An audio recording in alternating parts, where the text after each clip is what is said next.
Hey guys, today we're going to be making my version of French toast. It's a snow day.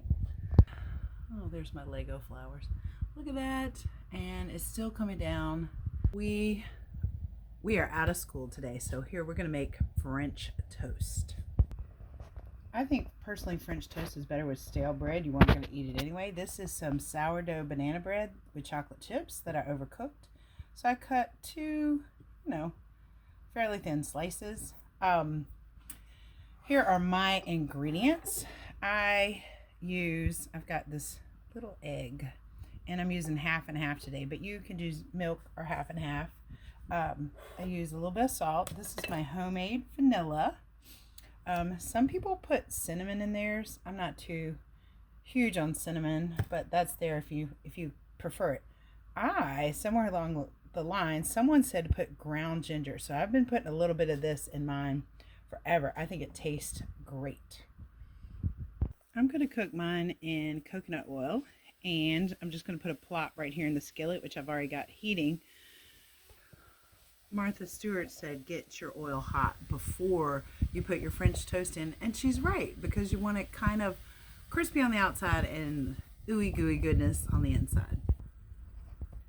So while this coconut oil is melting and getting hot, I'm going to mix up my mixture. I try to stay away from seed oils, so I usually use olive oil or coconut oil to cook with.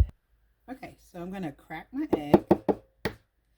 You can crack it in a separate container if you want. These are farm fresh, and I use the same amount of egg and milk, or in this case half and half, because I'm feeling super rich.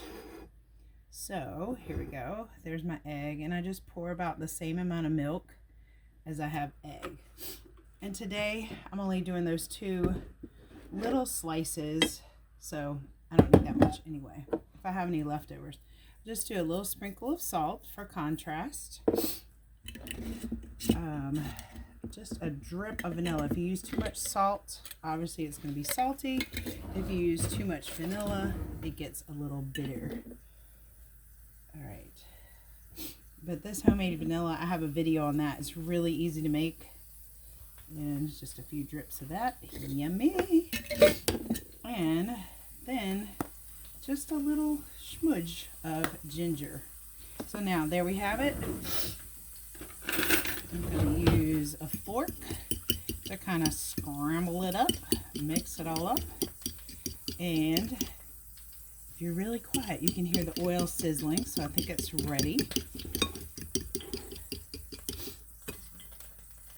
So I'll put, and see, I probably still have too much. I'll just put both of these in, kind of count to 5, 1, 2, 3, 4, 5, whatever, and then flip them over.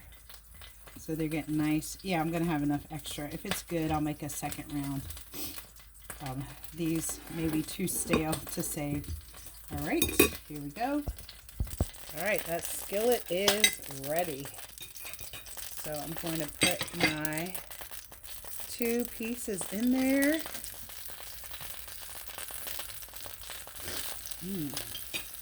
All right, and it's just going to fry them a little bit on each side. I've flipped them and they are browning up nicely. The chocolate chips are melting. It's looking like sizzly goodness. Okay, it's time for a taste test.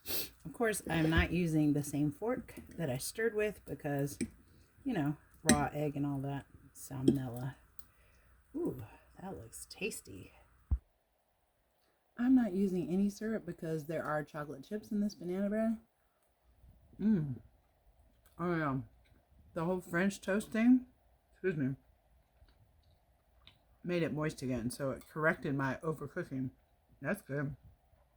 So it's kind of like toasty and yummy. And I'll probably use the extra egg mixture in my omelet that I'm going to make to go with this in just a minute. I hope you enjoyed learning how to make French toast the Miss Roseberry way. Enjoy your snow day or wherever you are.